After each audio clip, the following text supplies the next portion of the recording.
दो से अधिक उत्पादों में बदल जाए तो उसे वियोजन अभिक्रिया कहा जाएगा। मतलब कोई एक अभिकारक, जैसे कि हमारा ए कोई एक अभिकारक है, इसको गर्म किया जाएगा तो ये दो बी और सी उत्पाद में बदल जाना, मतलब कोई एक अभिकारक दो चीजों में बट जाए, अलग अलग हो जाए, तो उसे कहेंगे हम वियोजन अभिक्रिया। वियोजन का मतलब ही होता है अलग होना। तो ए यहाँ पर अलग अलग दो हिस्सों में बट गया, बी और सी में, ठीक है। और ये वियोजन अभिक्रिया ये तीन प्रकार से होती है, ऊष्मीय वियोजन, वैद्युत वियोजन और प्रकाशीय वियोजन। इन तीनों के बारे में अगले पेज पर उदाहरण सहित पढ़ते हैं बिल्कुल अच्छी तरह से। तो वियोजन अभिक्रिया का पहला प्रकार है ऊष्मीय वियोजन। ये क्या होता है?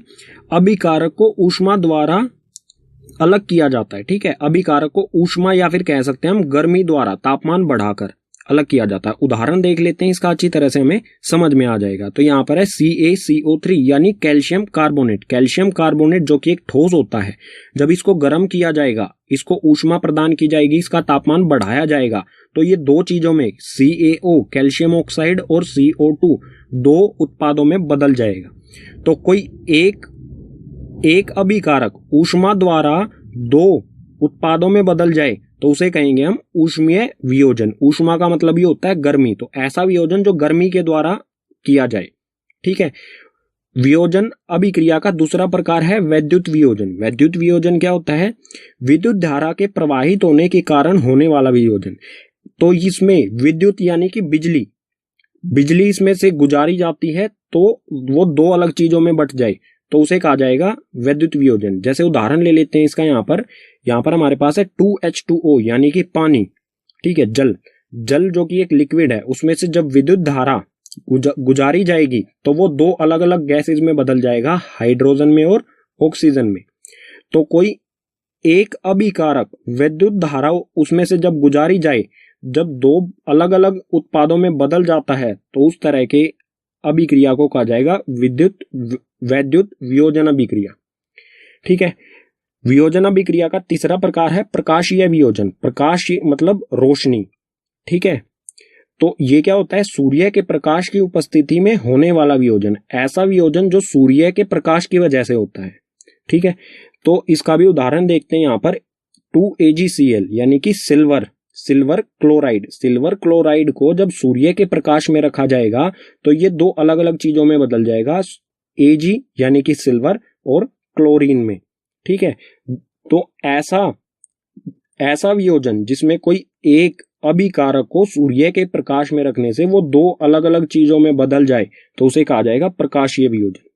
और ये जो अभिक्रिया है प्रकाशीय वियोजन की, सिल्वर क्लोराइड को अलग अलग करना, इसका उपयोग किया जाता है श्याम श्वेत फोटोग्राफी यानी ब्लैक एंड व्हाइट फोटोग्राफी में इसका इस्तेमाल किया जाता है। ये महत्वपूर्ण है, कई बार आपसे एग्जाम में पूछी गई है, ठीक है। रासायनिक अभिक्रिया का तीसरा प्रकार है विस्थापन अभिक्रिया। विस्थापन अभिक्रिया क्या होती है? इस अभिक्रिया में अधिक क्रियाशील तत्व कम क्रियाशील तत्व को उसके यौगिक से विस्थापित कर देता है। मतलब कोई ज्यादा क्रियाशील तत्व है, वो कम क्रियाशील तत्व को कम क्रियाशील के यौगिक में से ही उसको विस्थापित कर देता है। उदाहरण से बिल्कुल अच्छी तरह से इसे समझते हैं। तो उदाहरण है यहाँ पर Fe जमा में CuSO4, मतलब Fe होता है लोहा, CuSO4 होता है कॉपर सल्फेट। इसके नीचे मैंने लिख दिए, इनको आप पढ़ सकते हैं। तो आयरन और कॉपर सल्फेट अभिक्रिया करके, ये दोनों अभिकारक अभिक्रिया करके क्या बनाते हैं? FeSO4 लोहे का सल्फेट जमा में कॉपर यहाँ से अलग हो जाता है। तो इस इक्वेशन को आप देखेंगे, इस समीकरण को आप देखेंगे तो यहाँ पर कॉपर सल्फेट का जो यौगिक है, ये अभिक्रिया होने के बाद क्या हो जाता है?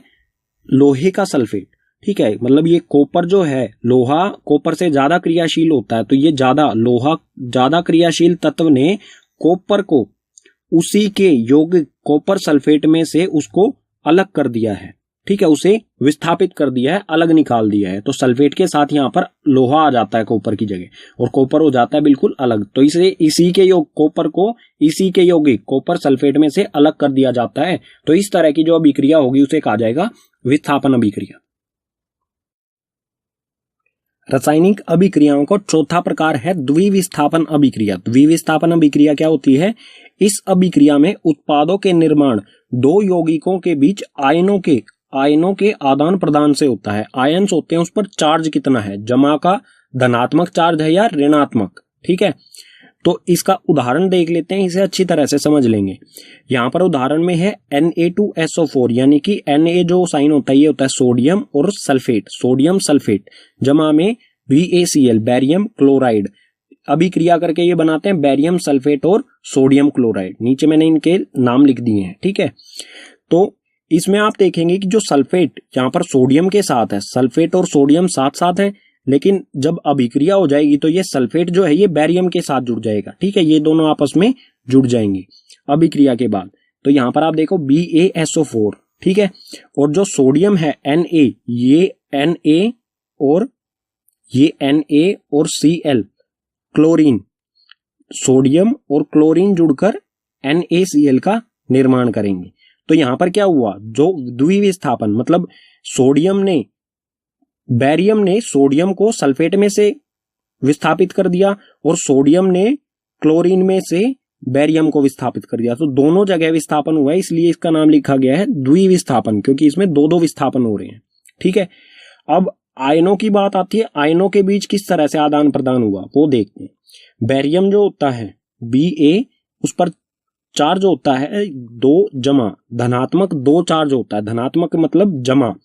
और सल्फेट जो है इस पर चार्ज होता है SO4, इस पर चार्ज होता है 2 घटा ऋणात्मक, मतलब 2 आयन इसके पास ज्यादा होते हैं, इसके पास कम होते हैं। तो ये एक दूसरे को आदान प्रदान, दोनों एक दूसरे को साथ जुड़ जाते हैं और टोटल चार्ज हो जाता है, यहाँ पर 2 घटा का, यहाँ पर 2 जमा का, टोटल जो चार्ज है आयनों का वो 0 हो जाता है और बन जाता है BaSO4।